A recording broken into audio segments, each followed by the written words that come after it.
Learning everything about vrising may take a lot of time. That's why I've prepared 85 tips in just 15 minutes, short and simple. This is Aiming for Gaming, and today we're aiming for a blood draining. If you're seeking for a challenge, consider picking Brutal mode. Bosses in this mode are much more powerful and have additional movesets, making it much more fun. Big enemies such as golems will serve as perfect early game farming machines. Just aggro one and let it break rocks and trees. Drink Waka blood before farming for initial resources. A blood quality of even 1% will be sufficient, but the higher the quality, the better. This blood type increases damage to trees and other resources, as well as resource yield, greatly speeding up your initial setup process. Get a horse. There are multiple places where you can safely acquire one for free, such as farms and a horse track.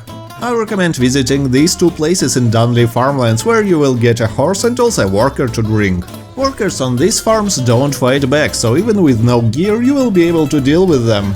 Each horse spawns with random stats, so you can try finding a good one in a couple of runs. The maxed out stats are 11 speed, 7 acceleration and 14 rotation, if you want perfection.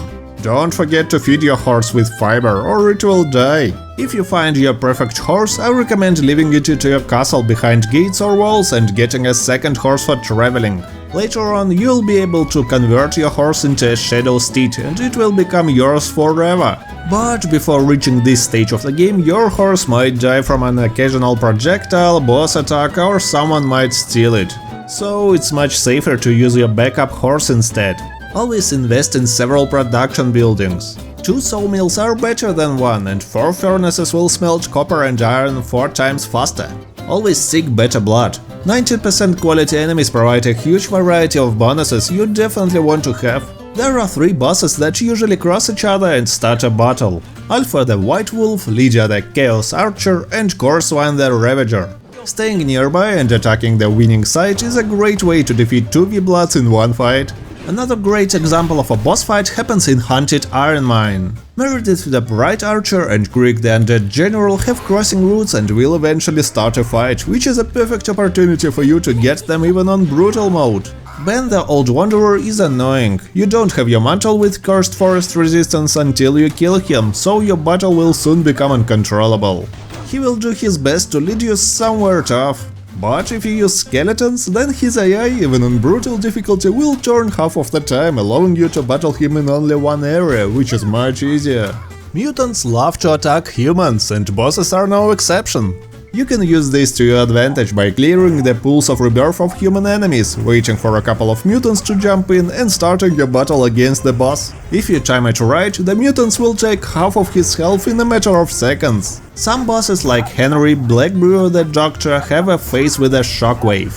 You can jump during that phase, but the most efficient way to deal with the boss at this point of the fight is to use the Raging Tempest ultimate. This way you will not only become untargetable for a long period of time, but also deal damage to the boss. Nice. Some fights, such as the one against the Spider Queen, will become much more controllable if you clear out the surroundings first, then re-enter the arena to initiate the boss fight. If you won't do so, be prepared for a random crap happening all the time. V-Bloods, especially on higher difficulty, have more attacks and projectiles than you might be able to handle. A good example here is Wilfred the Village Elder with his furious attacks.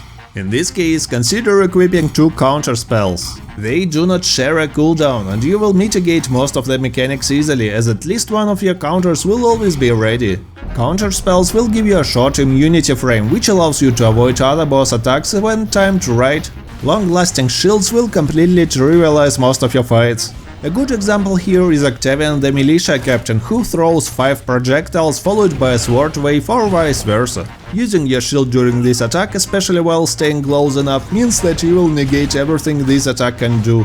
Frost Shield is an exceptionally powerful skill. The time I started using it on Brutal completely changed the way I think about boss fights in general. Every projectile you soak will deal decent damage to the boss, so you will want to block these projectiles as much as you can. If you're not a fan of blocking damage, well, I have good news for you. Most of the boss mechanics do not have to be blocked. Adam's Shocking Strikes, move right, left, right, no damage. Dracula's Power Waves, left, left, left, right, yep, still no damage. Always keep track of this and save your spells when you can. Vincent was one of the toughest enemies for many players on Brutal. Even if you manage to get top gear for that level, it will be hard. Luckily, there are unbreakable things on the map such as stones, which make the fight a billion times easier. So if you're struggling with him, try hiding behind a rock. You might have a favorite school, everyone has one. However, some veils are better against bosses. Shadow Veil, for example, allows you to jump twice, while the Phantom School will let you return to your original position. This saved me in many brutal boss fights where you just won't be safe with one jump because of misclick. Another boss that completely changed my way of thinking was Maja.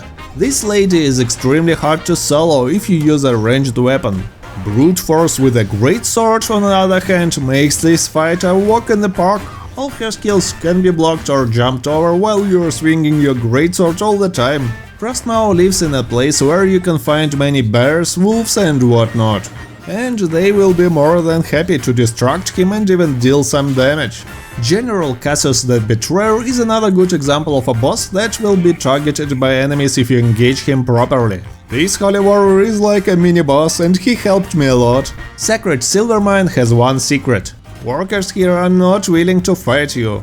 Moreover, they will be more than happy to fight Sir Magnus the Overseer if you free them. They will respawn throughout the fight even if he kills them, making your fight much more fun and simple.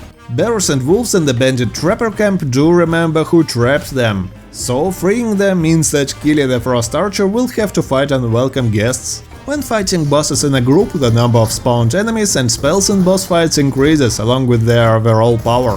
The final boss, for example, will use additional deadly moves if you battle him in a group. Make use of the Blood Moon, which boosts your blood quality and movement speed, making boss battles easier. Drinking potions which boost your physical and magical power and probably spell life leech is great on a brutal difficulty. Skeletons serve as powerful distractions in fights, absorbing attacks while you shoot enemies from a distance. Use your blood drain power to swiftly eliminate enemies without waiting for the drain to complete.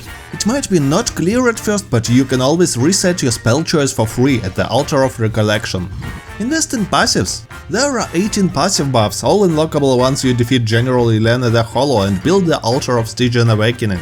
Each buff is permanent, but the cost is a lot of shards from the new zone. I recommend the passive that boosts damage against V-Blood enemies by 10%. Instead of farming for resources, you can simply buy them from merchants. Copper coins can be spent in Farbane Woods, silver coins are the main currency in Dunley farmlands. Gold Sun coins will let you buy stuff from the market area in Silverlight Hills. The most efficient way to spend your coins is to buy books, this way you can reliably get an upgrade to your gear and weapons. If you're lucky enough, you can even find a flooring book, which is much easier than dropping it randomly from enemies. Merchant camps will make it much easier to get not only books, but also fish. Every trading spot has one merchant that sells fish, and you will eventually need it to feed workers or process them into oil and bones. By the way, if you're enjoying the video so far, lending your precious like would be my best reward. Sawmills offer an alternative way of getting ghost rooms, oil and mutant grease. Just cut down the trees in the Cursed Forest, Hallowed Mountains and Gloomrot respectively. You'll get a lot of sawdust from wood processing, use it to craft paper in the paper press. Paper can then be turned into scrolls, and scrolls can be turned into schematics. Also, you can put books you don't need into the Devourer and get scrolls in return. Merchants do not sell Sanguine weapons books, so the fastest way to obtain them is to use the summoning circle for some random advanced drop. Make a storage room with all possible containers to easily get rid of everything you farmed in your run or get what you need. Also, you can put jewels you don't need into the Devourer and get both gems and gem dust. Utilize excess plants as a source of pollen, which can then be converted into coarse threads. The most powerful weapons in the game are legendary weapons. You can get a legendary weapon by defeating bosses during the Tier 2 Rift Incursions event, but the chance is very low. You might even get a weapon you already have, and everyone around you will also try to compete with you. So, to speed up the farming process, visit zones with no competitors and play during low online periods if possible. To quickly move between zones, you can use Bed Form. Another option to get a legendary weapon is to farm 1500 greater Stygian shards by participating in Tier 2 Rift Incursions, sending your servants on a raid to Dracula's Castle Garden or refining Stygian shards at a 9:1 ratio at the gem crafting table. Then go to a trader located here and pick the purple weapon you like. There is a 10% chance that he will sell you a legendary instead. While you're battling bosses in tier 2 rift incursions, you will be restoring your shards, durability and blood pool. The latter means that you can keep your favorite blood type forever if you're only participating in events. During the non-active phase, you can visit Dracula's castle garden, break crystals and kill enemies to get some greater Stygian shards as well. You can move your base to a new plot while keeping everything you crafted. Just bring 100 blood essence with you, build the castle relocation heart, place everything you already have as a blueprint from scratch and finish relocation. That's it. Craft Dusk color item as soon as you can. This will allow you to teleport your victim to a prison cell, which is safer than trying to bring it to your castle on foot. Bears can destroy cave entrances and even the gate to a bandit stronghold, saving you time and resources on explosives. Bears can break resource nodes you cannot deal with, such as the big copper, iron and sulfur deposits around the map, which you will eventually need to mine in large quantities. You can construct tombs and vermin nests to cultivate certain resources, such as silkworms, mutant grease and scorch stones within your stronghold. However, it's important to note that this method requires other resources, so it's not the same as acquiring them freely in their respective zones. Additionally, you have the option to dispatch your servants on raids, which can yield a substantial amount of resources in the background. Nonetheless, it's important to remember that these operations are time-consuming and limited to one active raid per zone. To carry more silver coins without burning alive, you can drink a silver resistance potion. Equipping bags increases the amount of safely carried coins too, and even the resource yield later on. When harvesting crops, it's advisable to use area of effect attacks to collect multiple plants simultaneously. Some farms have garlic protection, which may debuff your vampire, but you can mitigate this by using bear form, increasing your garlic resistance and allowing for faster recovery. Alternatively, you can craft a garlic resistance brew once you've learned the recipe. You are not limited to the Merciless copper mace to mine iron. Any Merciless weapon will work too. Maces simply provide an extra 25% damage to rocks and veins. It's easy to miss out on a victim with high blood quality. If you don't care too much about the visuals, always turn on blood sense mode during your hunt. Bears have better health regeneration, so you can temporarily switch to bear form and save your precious blood before a boss fight. It does matter which buttons you press when you mount a horse. If you choose the button with the right direction, your horse will start moving right away, while the wrong direction will force it to slowly turn around. Don't underestimate the power of trading cards. If you find one, definitely try defeating the guards and breaking the card itself to reveal a chest full of valuables. Once you defeat Bane the Shadowblade, you'll unlock human form. Use it to visit cities and traders without being attacked. Wisps give you a temporary protection against cursed forest sickness. Alternatively, defeat the Wanderer and craft the Shroud of the Forest for full protection. Visiting Silverlight Hills becomes much easier if you drink a Holy Resistance potion. Resource farming becomes significantly easier when you have a worker with decent blood quality. That's why it's wise to have one in your prison. Each use of blood extraction increases the misery of your prisoner and the damage from extraction. Always try to keep their misery low by feeding them specific fish to avoid losing your precious blood source. Later on, you'll unlock blood merlot, which is superior to regular blood extraction as it consumes fewer health points and induces less misery. At this point, there is no advantage to using regular blood extraction anymore. Use Irradiant gruel to raise your prisoner's blood quality to 100%. However, it's important to know that there is a 35% probability that your prisoner may undergo a mutation when using this method. Surprisingly, rock elementals from the Iron Cave have absolutely no interest in you if you're a bear, so you can safely mine iron there. Take advantage of enemy encounters where they fight each other, leaving you with free resources. This strategy works particularly well in Hunted Iron Mine and Gloomrot. For quick and free health restoration, enter your coffin and wait for a few seconds. Gardening is very important. Instead of running for those sunflowers or grapes, why not get them every once in a while from your own garden? Summon the Putrid Rat in the Vermin nest within your base to unlock Rat form.